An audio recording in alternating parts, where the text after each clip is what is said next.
कर्पूरगौरं करुणावतारं संसारसारं भुजगेन्द्रहारं सदा वसन्तं हृदयारविन्दे भवं भवानी सहितं नमामि। बोलिए शंकर भगवान की जय। बोलिए शिव महापुराण की जय। बोलिए हिंदू सनातन धर्म की जय। देखिए साथियों, शिव महापुराण का ये 26वां अध्याय चल रहा है, जिसके अंतर्गत काल चक्र के निवारण का उपाय इसमें बतलाया गया है।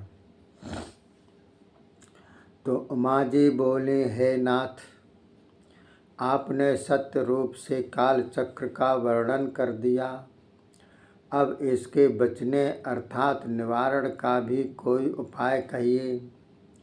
यह सुनकर श्री महादेव जी बोले, हे देवी भगवती जी, मैं संसार के हित के लिए संक्षेप से इसका भी वर्णन करता हूँ। पृथ्वी, जल, तेज, पवन, आकाश, यह 5 भूतों का जब संयोग होता है तब इस भौतिक शरीर की उत्पत्ति होती है।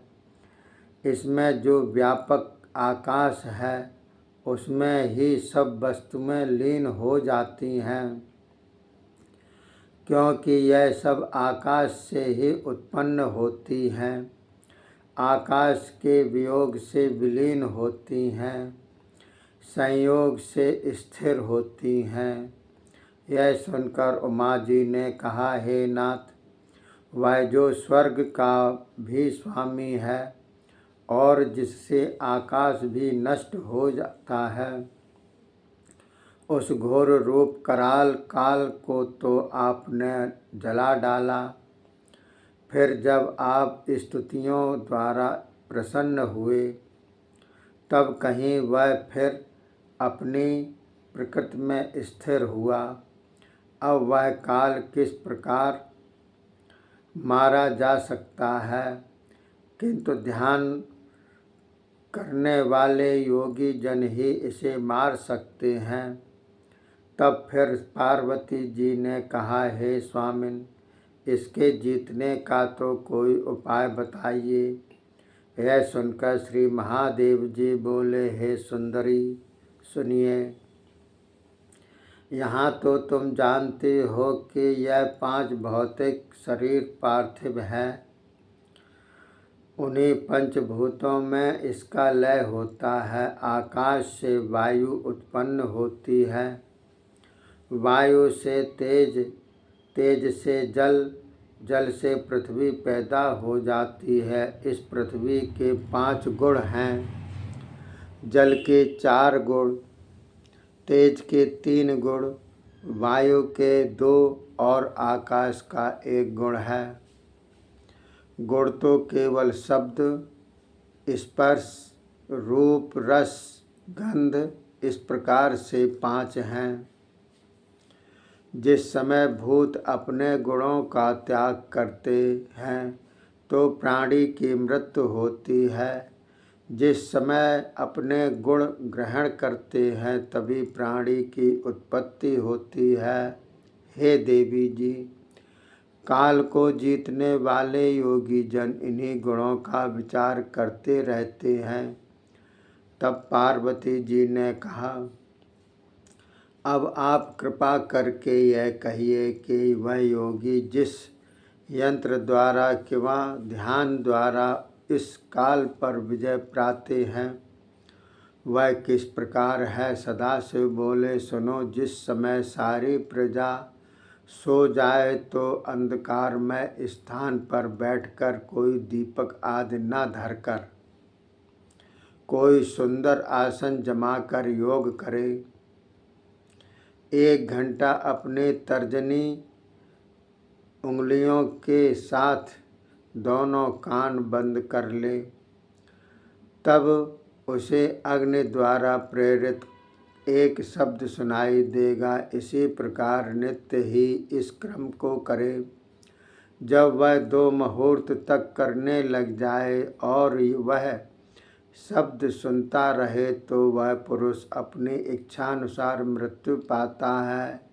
हे देवी जी, यह शब्द परम ब्रह्म रूप है, परम सुख देने वाला, मुक्ति का कारण एवं अनश्वर उपाधि रहित है। जब इस प्रकार से उसको ज्ञान हो जाता है तब उसे सुख की प्राप्ति होती है। काल के पासों से जकड़े हुए, मौत के वश में हुए सांसारिक जन इस शब्द ब्रह्म को क्या जानेंगे। इस शब्द तत्व को न जानने वाले पुरुष ही इस आवागमन के चक्र में फंसे रहते हैं। जिनको इस तत्वज्ञान हो जाता है उसकी मुक्ति हो जाती है।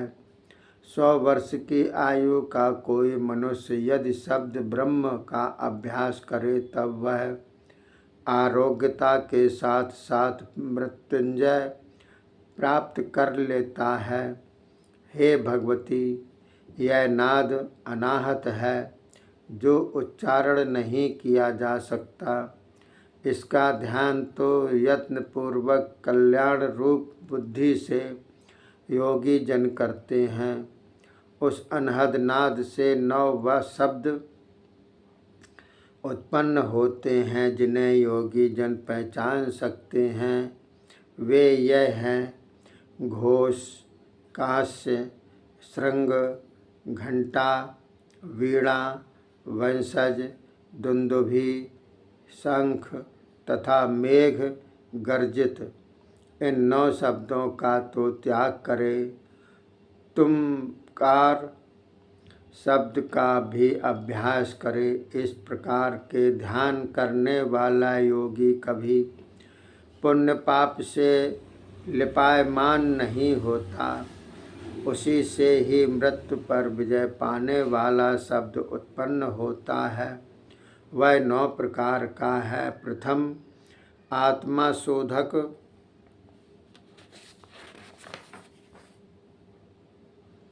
मेघनाथ है। इसी से सभी व्याधियां दूर हो जाती हैं। वंशी तथा आकर्षण उत्तम नाद है। दूसरा कांस्य है।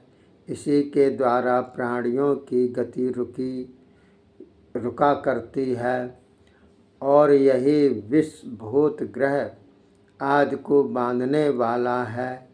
तीसरा श्रृंग है। यह तो शत्रुओं को मारण, मोहन, उच्चाटन आदि अविचारों का करने वाला है। चौथा घंटा है। इसको शिव कहा जाता है। यह तो देवगणों को भी आकर्षित कर लेता है। पांचवा वीणा नाद है। इसे भी योगी जन सदा सुना करते हैं। छठा वंशज है। इसके ध्यान करता योगियों को सभी तत्व की प्राप्ति हो जाती है। सातवां दुंदुभि है। इससे जरा मृत्यु निवृत्त हो जाते हैं। हे कल्याणी। आठवां शंखनाद है। इससे योगी अपनी इच्छानुसार रूप पा लेता है। नवम मेघ गर्जित है। इससे योगियों के पास कोई भी विपत्ति नहीं आती। हे सुंदरी, जो नित्य नियम से एकाग्रचित्त होकर तुमकार का ध्यान किया करता है उस योगी के लिए कुछ भी असाध्य नहीं रहता। वह तो सर्वज्ञ, समदर्शी, काम रूप हो जाता है। बोलिए शंकर भगवान की जय। अब ये 27वां अध्याय है जिसमें काल बंधन शिव प्राप्ति का वर्णन किया गया है। पार्वती जी ने कहा, हे नाथ, यदि आप मुझ पर संतुष्ट हैं तो कृपा करके यह कहें कि योगी वायु का पद कैसे पा सकता है। यह सुनकर श्री महादेव जी बोले, हे चंद्रवंदनी, सुनिए। देहली में रखे दीपक की तरह हृदय में स्थित वायु अंदर तथा बाहर दोनों तरफ प्रकाश करता है।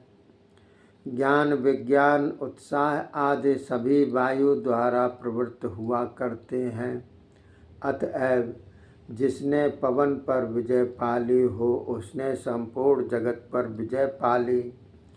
योगी को चाहिए कि जैसे लोहार फूंकनी मुख से रखकर वायु भरता है, अपने काम में लगा रहता है, उसी प्रकार वह भी वायु के भरने का अभ्यास करता रहे। इसी अभ्यास के परिपक्व हो जाने पर उस योगी के हजारों नेत्र एवं हजारों हाथ पैर हो जाते हैं। फिर वह सब ग्रंथियां घेर कर 10 अंगुल ऊपर को उठ जाता है। प्राणायाम वह होता है जिसमें सिर एवं व्याहृतियों के साथ गायत्री मंत्र जपते हुए प्राणवायु का निरोध करे। इसी प्राणायाम को एक बार करने से वही फल मिलता है जो 100 वर्ष तक तपस्या करके कुशा के अग्रभाग से जल पीने वाले को प्राप्त होता है। हे कल्याणी, तेज किस प्रकार सिद्ध होता है, अब इसका वर्णन करता हूँ, सुनिए। योगी एक स्थान पर जाकर सोए जो एकांत हो, जहाँ चंद्र सूर्य का प्रकाश हो। उस मध्यम देश में निरालस होकर वह अग्नि के तेज को भौहों के मध्य में देखे। फिर हाथ का उंगलियों द्वारा नेत्र बंद करके 1 घंटा भर ध्यान परायण रहे। फिर उस योगी को अंधकार में भी ईश्वर की ज्योति दिखाई देती है। तब जाकर वह योगी परम सिद्ध होता है। उसे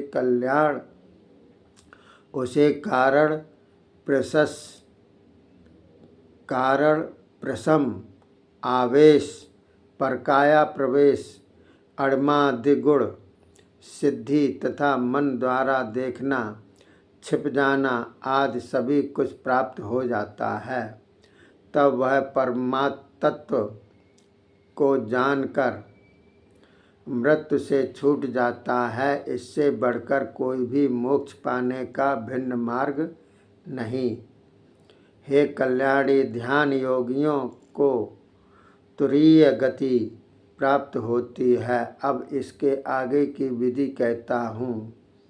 योगी शरीर को ऊंचा करके अंजलि बांध ले, फिर बंचू जैसा मुख करके उससे सनय सनय पवन का पान करे तो एक ही क्षण में जीवनदायक जल तालू से टपक पड़ता है। उसी को नित्य पीने वाला योगी दिव्य शरीर वाला होकर क्षुधा प्यास से रहित हुआ कभी भी मृत्यु के वश में नहीं होता। बोलिए शंकर भगवान की जय। अब ये 28वां अध्याय है जिसमें छाया पुरुष का वर्णन किया गया है।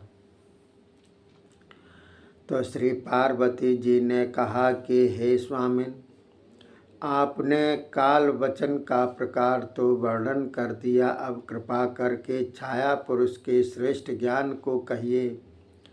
शंकर जी बोले, हे देवी जी सुनिए। सूर्य किंवा चंद्र को पीठ देकर श्वेत वस्त्र धारण किए हुए धूप दीपादि से सुवासित होकर सब फलदाता ओम नमो भगवते रुद्राय इस नवाक्षर मंत्र का स्मरण करता हुआ अपनी छाया देखे तो उसे ब्रह्म प्राप्ति होती है। ब्रह्म हत्यादि पाप कोई नहीं छू सकता। यदि वह छाया मस्तक बिना दिखलाई दे, वह 6 महीने में मृत्यु पाता है। यदि उसका शुक्ल वर्ण हो तो धर्म वृद्धि होती है, कृष्ण वर्ण हो तो पाप है, रक्त वर्ण होने पर बंधन, पीत होने पर शत्रु जानो, यदि छाया नासा के बिना हो तो। विवाह बंधु मृत्यु भूख का डर होता है, यदि कट ना हो तो। पत्नी विनाश पैर ना हो तो विदेह होना है, हे पार्वती जी।